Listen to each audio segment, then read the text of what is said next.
conversation a while back, and you actually got to meet Tory Lanez. So I just want to talk about, that encounter and, how did you guys Welcome back to the Cage Bursings podcast.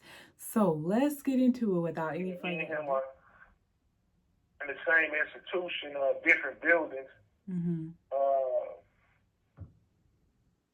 Just thinking about it, man, it's the whole situation is definitely, it touches your heart in that sense. Like, because me, I don't wish bad on nobody. Right. I don't wish harm on nobody. Right. I'm currently in recovery, man, trying to change my ways, and that's somebody that I, met. Obviously, he has a certain status, and people see him as that in that status. I was sitting in the day room, doing my little job. I was working.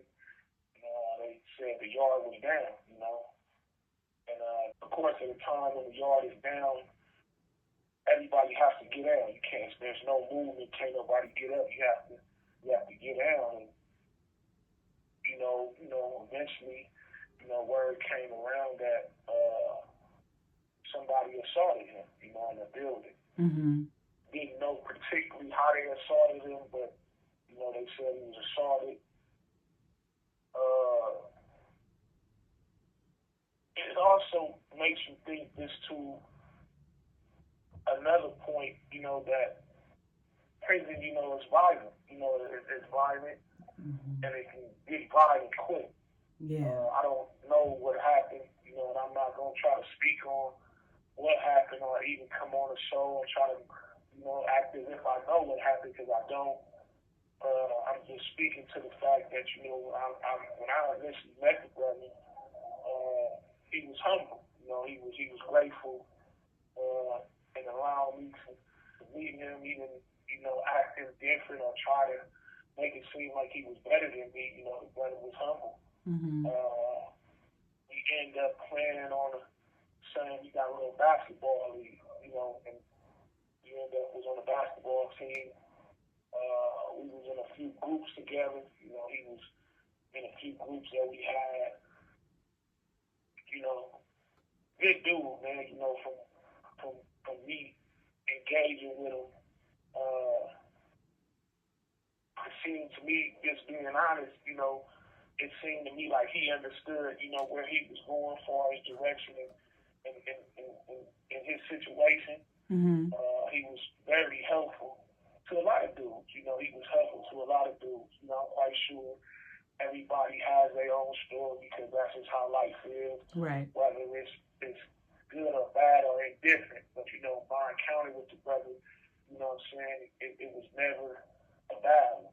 He was real gracious, with his time. I'm not gonna lie, man. I'm getting older, so I'm really learning to have compassion for people. Just understanding that no matter who you are, you deserve to have compassion for somebody. Particularly, that man has family. Right. Even speaking to, the other dude, I know him too. Like, I've seen him on the yard a few times, and, I don't know what possessed a person to, do what they do, in that sense, it's just sad on both ends. Right. Putting the person in. And that's why I say, for me, I look at it as this.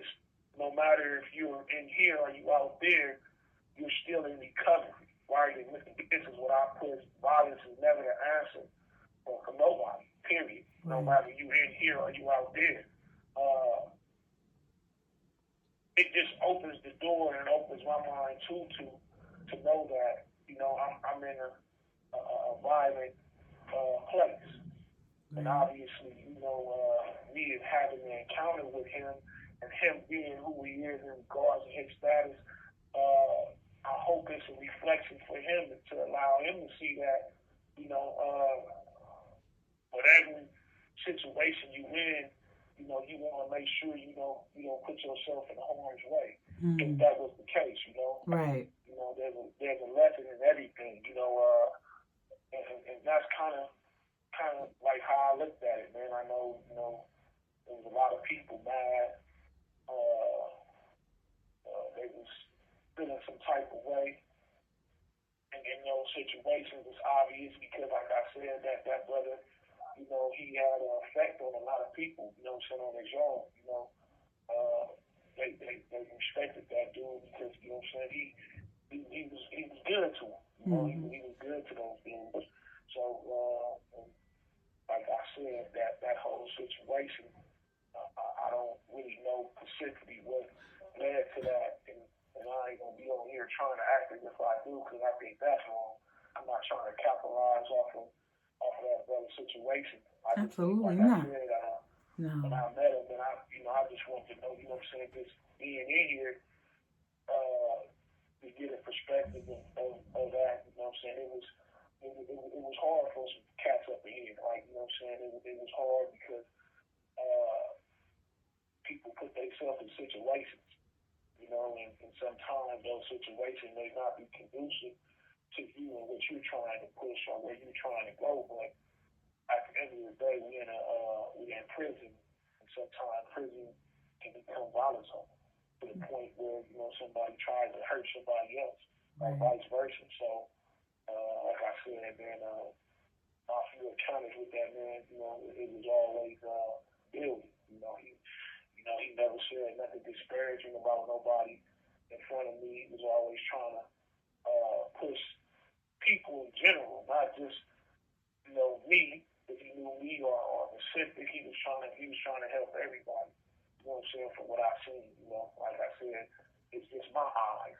You know, I don't know what the next man seen in me, but what I seen, he was always encouraging and trying to help people in that sense, man. So, you know what I mean? You know, I just for me, I have compassion now, and you know, my heart goes out to the brother because, you know, you don't think like he could have lost his life. Right. You know, Absolutely. That's something that, you know, we don't understand. Mm-hmm. And then I just look at it from the other standpoint because y'all are in here. When something like that happens, you got a guard in a tower. You know, these dudes got a mini 14. So if he felt like, you know what I'm saying, whatever would have happened, he could have potentially killed both of them dudes.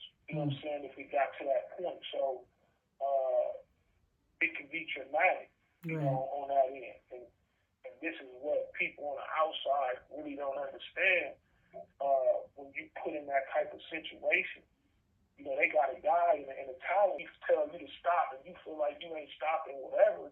You in that moment, man, you know what I'm saying? You can lose your life, or somebody that's around there that's in the vicinity, you know, could potentially, you know, it's some bad stuff can happen, man. Right. That's why I said it's just based off that judgment. In that sense, because, you know, people put themselves in those situations, man. You know, violence, like I said, is never the answer for nobody. That's pretty much, you know what I'm saying, my encounter with the dude. He always was a smooth dude, you know. Okay. You know, I think he got the gist of his situation. I think he started to, you know, understand that, you know, while he was in here, you know, where he was at with it. You know what I'm saying? I can tell that too, because in the conversation, I'm not gonna go in depth with the conversation, but I think he understood, you know what I'm saying, where he was at in regards to what he did. You know, I think he really understood that. So I'm gonna leave that up there.